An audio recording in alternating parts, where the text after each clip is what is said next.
Hello दोस्तों, बहुत बहुत स्वागत, अभिनंदन एक बार फिर से RDX GS गुरु में। दोस्तों, हम भौतिक विज्ञान पढ़ रहे हैं। उसमें आज क्या पढ़ेंगे? विद्युत धारा के MCQ लगाएंगे। चलो बिना समय गवाए शुरू करते हैं। विद्युत धारा क्वेश्चन नंबर 1 क्या बोलता है? क्वेश्चन नंबर 1 चलो शुरू करते हैं। देखो क्या है। एक 100 वाट का बिजली का बल्ब 10 घंटे जलता है। 5 रुपये प्रति यूनिट की दर से विद्युत का खर्च कितना होगा? तो कितना होगा? 5 रुपये होगा। क्यों? क्योंकि भैया 1000 वाट हमको करना है। 1000 वाट में 1 यूनिट होता है और 1 यूनिट का कीमत है 5 रुपये। तो बस तो देखो 100 × 10 करेंगे तो 1000 वाट हो गया। 1000 वाट बराबर 1 किलोवाट बराबर 1 यूनिट बराबर ये 5 रुपये की है। तो बस 5 रुपये होगा। ठीक है, इसलिए ये याद रख लेना, ऐसे क्वेश्चन बनते हैं। तो देखो 100 × 10 यानी 1000 वाट। 1000 वाट घंटा होगा, 1 किलोवाट और 1 यूनिट होता है। 1 यूनिट का 5 रुपये, तो 5 रुपये हो गए। अब देखो 100 वाट का बिजली का 10 घंटे चलता है तो एक ही क्या यूनिट होगी, है ना? पढ़ लिए। 1 किलोवाट घंटा का मान क्या होता है? 3.6 × 10⁻⁶ जूल होता है। ये वाला होता है। 1 किलोवाट घंटा होता है 1 किलो इंटू 1 घंटा। तो 1 किलो होता है 1000 जूल/सेकंड और 3600 सेकंड होते हैं इसमें। अच्छा जी, तो इसके बाद 36 × 10⁻⁵ जूल यानी 3.6 × 10⁻⁶ जूल ये होता है। ठीक है, अगला 100 वाट के एक बल्ब को 4 घंटे तक स्विच ऑन करके रखा गया तो कितना हो गया? 100 × 4 है 400 हुआ। 400 वाट, 400 वाट का मतलब 0.4 किलोवाट यानी 0.4 क्या हुआ? यूनिट हो गया। 0.4 किलोवाट 0.4 यूनिट। ठीक है, चलो। बिजली की खपत का बिल किस में मापा जाता है? तो किस में? वाटेज में। वाट, वोल्ट में नहीं, वाट में। Only one. ये है कोई? ये ऑप्शन सही है, केवल एक वाट में। विद्युत का बिल किलोवाट घंटे के मापन पर आधारित होता है। किलोवाट घंटा 1 घंटा में 100 यानी 1000 वाट व्यय करता है। ठीक है, ये 60 वाट का बल्ब 5 घंटे प्रयोग किया जाता है तो कितना होगा? 300 यूनिट हो गया। 300 हो गया ना वाट। हाँ, उसके बाद 30 दिन 300 × 30 कर दो तो कितना होगा? 9000। 9000 का मतलब 9 किलोवाट मतलब 9 यूनिट। बी ऑप्शन ये है ना। कितने यूनिट बिजली पे लगेगी वही है। देखो ये सब गुणा कर दिया, 1000 से भाग दे दो, बस 9 यूनिट। 100 वाट क्षमता वाले 5 बल्ब तो कितना हो गया? 100 पंजे 500 हो गए और 20 घंटे जलाए जाते। 500 वाट × 20 तो कितना हो गया? 10,000 वाट यानी 10 किलोवाट यानी 10 यूनिट होगी। 10 यूनिट होगी। ठीक है ना, वही तो है। चलो, एक मकान में 2 बल्ब लगे हैं, उनमें से एक दूसरे से अधिक प्रकाश देता है तो इनमें से कौन सा कथन सही है? अच्छा, इसमें क्या सही है? प्रकाश की दीप्ति रेजिस्टेंस पर निर्भर करती नहीं करती है? करती है भाई निर्भर। ये गलत है। दोनों बल्ब में रेजिस्टेंस समान होगा? नहीं, प्रतिरोध समान नहीं होगा। अधिक प्रकाश देने वाले बल्ब में रेजिस्टेंस अधिक होगा? नहीं, अधिक प्रकाश वाले में कम रेजिस्टेंस और कम प्रकाश देने वाले में अधिक रेजिस्टेंस होगा। डी ऑप्शन सही है। ठीक है, अधिक विद्युत ऊर्जा क्षय करने वाला बल्ब अधिक प्रकाश उत्पन्न करेगा, अतः रेजिस्टेंस कम होगा। तो V होता है I × R रेजिस्टेंस, है ना? अच्छा, वोल्टेज होता है V। तो देखो अधिक प्रतिरोध वाला बल्ब कम विद्युत ऊर्जा का क्षय करेगा तथा कम प्रकाश उत्पन्न करेगा। ठीक है जी, चलो अगला देखते हैं। 220 वोल्ट जनरेटर से एक बल्ब जुड़ा है। 0.5 एंगस्ट्रम धारा 0.5 एंगस्ट्रम है। बल्ब की शक्ति कितनी होगी? 110। तो 220 × 0.5 हो जाएगा 110। सीधा संभाल लो, है ना? किसी विद्युत परिपथ में ऊर्जा के क्षय होने की दर को शक्ति कहते हैं। P से प्रदर्शित करते हैं। P होती है W/T और वहीं हमें क्या निकालना है? हमें निकालना है वाट। तो P × T हो जाएगी। तो P × T हो जाएगी तो ये मारो हम, कितना होगा? 220 × 0.5 तो 110 वाट। दो समांतर प्रतिरोध वाले सर्किट का कुल प्रतिरोध 1.403 किलो ओम है। यदि एक प्रतिरोध का मान 2 किलो ओम हो तो दूसरे प्रतिरोध का मान कितना होगा? ये जैसे BPSC में ऐसे क्वेश्चन आते हैं तो इसका ऑप्शन तो क्या डी है, 4.70 किलो ओम। तो देखो कैसे निकलता है। देखो कुल प्रतिरोध कितना है? 1.403 किलो ओम। R1 कितना है? 2 किलो। और R1 क्या होता है? R1 होता है R1 R क्या होता है? 1/R = 1/R1 + 1/R2। अब इसको मैं कॉमन ले लेंगे, LCM ले लेंगे R1 R2 तो R1 + R2 पर आ जाएगा। तो क्या होगा? R = क्या होगा? उल्टा हो जाएगा ये, R1 R2/R1 + R2। तो ये R की जगह पे ये रख देंगे 1.403 और ये हो जाएगा 2R2, है ना? ऊपर में क्या है? 2R2 हो जाएंगे ना। R1 = R2 तो 2R2/2 + R2। देखो भैया कर लो इधर से सॉल्व करने के बाद ये आ जाएगा। ठीक है, एक मकान में दो बल्बों में से एक दूसरे से अधिक रोशनी देता है, चमकदार है। इन दोनों में से किस बल्ब में उच्चतर अवरोध होगा? ज़्यादा अवरोध किस में होगा? तो मंद रोशनी देने वाले में पढ़ लिया ना हम, जो कम रोशनी देगा उसमें प्रतिरोध ज़्यादा होगा। ठीक है। दो एक जैसे बल्ब को किस प्रकार जोड़ने पर रोशनी अधिक रोशनी मिलेगी? तो समांतर क्रम में। ये है बी ऑप्शन, मतलब दो ऑप्शन, दो दो कौन से सही है? तो बी ऑप्शन हो जाएगा, दो में अधिक। यानी समांतर पैरेलल क्रम में जुड़े बल्ब श्रेणी क्रम में, सीरीज क्रम में जुड़े बल्ब की तुलना में अधिक प्रकाश देंगे। ये आर में आया, ये 2021 वाले। समांतर सर्किट में बल्ब अधिक रोशनी देंगे। ठीक है, ध्यान रखना। डायनेमो, जिसे बिजली उत्पादन हेतु कथित रूप से प्रयोग में लाते हैं, वह वास्तव में क्या है? इलेक्ट्रोड चार्ज होता है, नहीं, ऊर्जा का परिवर्तक होता है। ऊर्जा को परिवर्तित करता है एक माध्यम से दूसरे माध्यम। क्या करता है डायनेमो? डायनेमो मूल रूप से विद्युत जनरेटर का दूसरा नाम है। आमतौर पर इसका तात्पर्य एक जनित्र या जनरेटर से होता है जो दिष्ट धारा उत्पन्न करता है।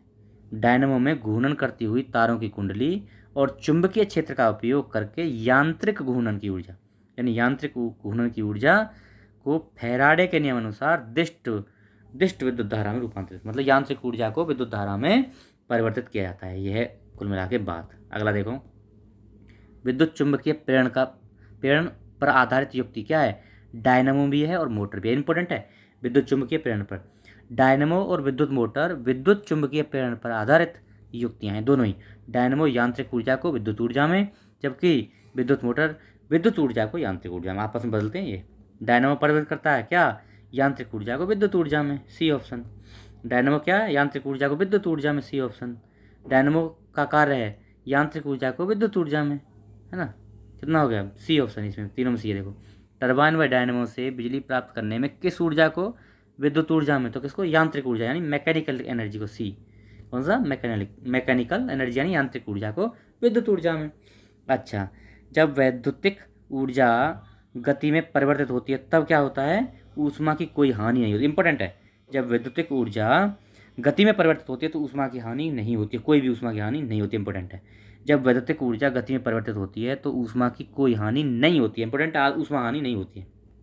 अच्छा, विद्युत ऊर्जा को यांत्रिक ऊर्जा में बदलता है कौन सा? तो ये तो होगी मोटर। विद्युत ऊर्जा को यांत्रिक ऊर्जा में मोटर बदलती है। अच्छा जी, इसमें आर्मेचर कुंडली को चुंबकीय क्षेत्र में रखकर विद्युत धारा प्रवाहित करने पर यह चुंबकीय क्षेत्र में घूमती है, जिससे विभिन्न मशीनें चलाई जाती हैं। विद्युत मोटर में विद्युत ऊर्जा यांत्रिक ऊर्जा में, सी ऑप्शन। जो रासायनिक ऊर्जा को विद्युत ऊर्जा में परिवर्तित करता है तो बैटरी है। रासायनिक ऊर्जा, देखो, बैटरी द्वारा रासायनिक ऊर्जा को विद्युत ऊर्जा में परिवर्तित किया जाता है। बैटरी कई प्रकार की होती हैं, किंतु सभी में तीन मूलक उपस्थित होते हैं। वे धनात्मक इलेक्ट्रोड, ऋणात्मक इलेक्ट्रोड तथा इलेक्ट्रोलाइट। क्या क्या होते हैं? तीन होते हैं, धनात्मक इलेक्ट्रोड, ऋणात्मक इलेक्ट्रोड और इलेक्ट्रोलाइट होते हैं। विद्युत कोष यानी बैटरियां रासायनिक ऊर्जा भंडारित कर इसे विद्युत ऊर्जा में परिवर्तित करती हैं, तो जानते हैं हम। अच्छा, कम वोल्टेज पर कार्य करने पर विद्युत मोटर प्रायः जल जाती है। क्यों? क्योंकि वे अधिक विद्युत धारा खींचते हैं जो वोल्टेज के प्रतिलोमानुपाती यानी इनवर्स प्रोपोर्शनल होती है। ये कारण A option A is correct. चलो देखते हैं क्या है। कम वोल्टेज पर कार्य करने पर विद्युत मोटर प्रायः जल जाते हैं क्योंकि वे अधिक विद्युत धारा खींचते हैं जो वोल्टेज के प्रतिलोमानुपाती हो जाती है, एडवर्स प्रोपोर्शनल होती है ना। फैराडे स्थिरांक क्या है? सार्वभौमिक स्थिरांक। क्या है? सार्वभौमिक स्थिरांक, यूनिवर्सल कांस्टेंट है। फैराडे स्थिरांक एक सार्वभौमिक स्थिरांक यानी यूनिवर्सल कांस्टेंट होता है। भौतिक और रसायन विज्ञान में, इंपॉर्टेंट है समझना, भौतिक और रसायन विज्ञान में एक मोल इलेक्ट्रॉन पर स्थित कुल आवेश की मात्रा को फैराडे स्थिरांक, इंपॉर्टेंट, देखो दोबारा सुन लो। भौतिक और रसायन विज्ञान में एक मोल इलेक्ट्रॉनों पर स्थित कुल आवेश की मात्रा को फैराडे स्थिरांक कहते हैं। इसे प्रतीक क्या है? एफ है। सन्निकट गणना के लिए एक फैराडे का मान कितना होता है? 96,500 कूलाम प्रति मोल। ठीक है, ये होता है। अच्छा, मोटर कार बैटरी के संबंध में निम्नलिखित कथनों पर विचार करना है। कौन से सही है? मोटर कार की बैटरी के बारे में है ना। तो बोल्टता सामान्यतः 12 वोल्ट होती है, राइट है बिल्कुल। यह विद्युत अपघट है। हाइड्रोक्लोरिक अम्ल होता है। हाइड्रोक्लोरिक नहीं भैया, कौन सा होता है? इसमें होता है HCl, नहीं, इसमें H2SO4 सल्फ्यूरिक एसिड और पानी होता है। तो दूसरा तो गलत हो गया। इलेक्ट्रोड सीसा और ताम्र होते हैं, ये सही है बिल्कुल। तीसरा सही है, नहीं तीसरा सही है, ये नहीं होते। इलेक्ट्रोड सीसा और ये नहीं होते हैं, ये भी गलत है, तीसरा भी गलत है। धारिता को एम्पियर घंटा में प्राप्त करते हैं, 1 और 4 सही, यानी 1 4 डी ऑप्शन सही है। देखो क्या है, वोल्टता सामान्यतः 12 वोल्ट होती है, बैटरी के बारे में बात चल रही है। धारिता को एम्पियर घंटा में मापते हैं, ये 2 बात सही हो गई, 1 और 4 वाली। अब देखो गलत क्यों हुई हैं दोनों, 2 और 3 गलत क्यों हुई हैं। प्रयुक्त विद्युत अपघटय में 35% H2SO4 यानी सल्फ्यूरिक अम्ल और 65% जल होता है। दूसरी बात इसलिए गलत। तीसरी किस लिए गलत है, कार बैटरी का कैथोड लेड ऑक्साइड, कैथोड किसका होता है, लेड ऑक्साइड, और एनोड लेड का होता है। कैथोड लेड ऑक्साइड और एनोड लेड का होता है, इसलिए गलत है।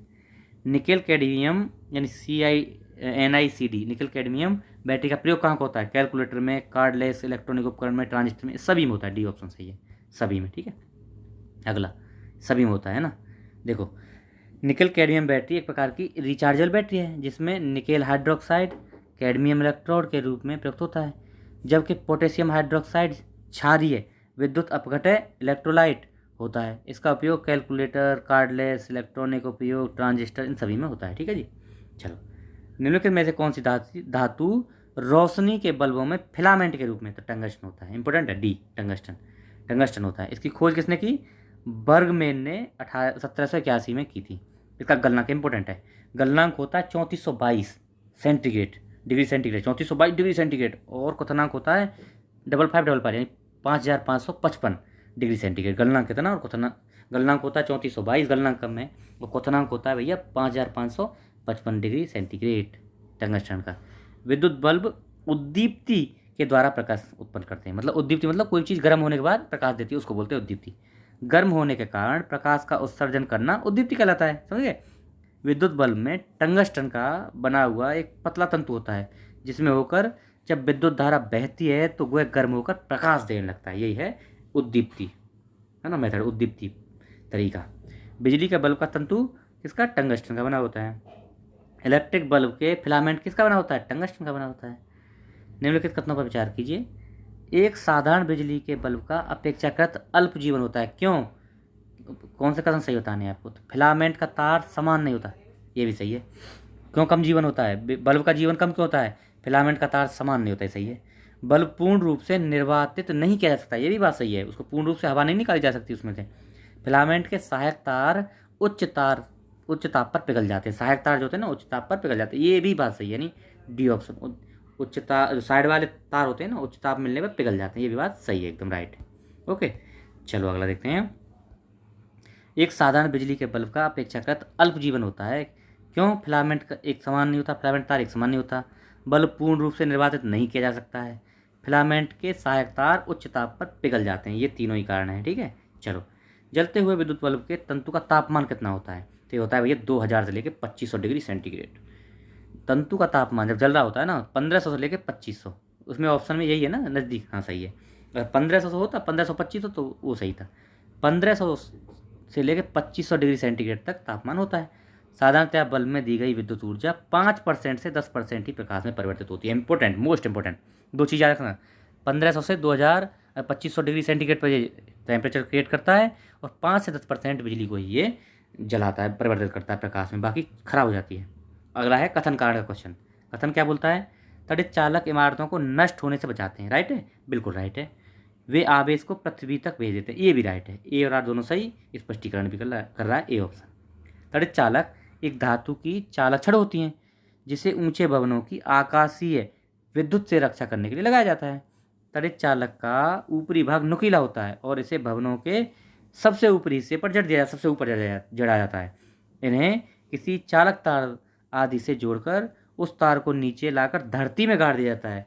यह आकाशीय विद्युत से प्राप्त आवेश को सीधे पृथ्वी में भेज देते हैं। इस प्रकार इमारतों की रक्षा होती है, नष्ट नहीं होती इमारतें। ठीक है, 3 पिन बिजली के प्लग में सबसे लंबी पिन किसकी होती है, आधार सिरे से। इंपॉर्टेंट, देखो 3 प्लग में सजीव फेज होता है ना, लाइव फेज, वो और उदासीन और एक आधार होता है। देखो अर्थ होता है, लाइव होता है, और एक नेचुरल होता है, न्यूट्रल होता है। उदासीन, सजीव और अर्थ, तो दोनों एक साथ रहने वाले सिरों में फेज तथा उदासीन तारों को जोड़ते हैं। तीसरी जो लंबी होती है उसे अर्थ से जोड़ते हैं। ठीक है, अर्थ से। विद्युत उपकरणों में अर्थ का उपयोग होता है, किस लिए, तो ये भैया सुरक्षा के लिए, उपकरणों की सुरक्षा के लिए, क्योंकि बिजली आएगी तो उसको क्या धरती में भेजे, इसलिए। विद्युत उपकरणों में 3 पिनें होती हैं। ऊपर वाली पिन कुछ मोटी तथा निचली 2 पिनें एक जैसी होती हैं। मोटी वाली पिन का संबंध पृथ्वी यानी अर्थ से होता है, उसको सीधे अर्थ में कनेक्ट करते हैं। शेष 2 पिन जो होती हैं सामान्यतः दाएं वाली लाइव पिन होती है, जीवित पिन होती है, और बाएं वाली उदासीन होती है यानी न्यूट्रल होती है।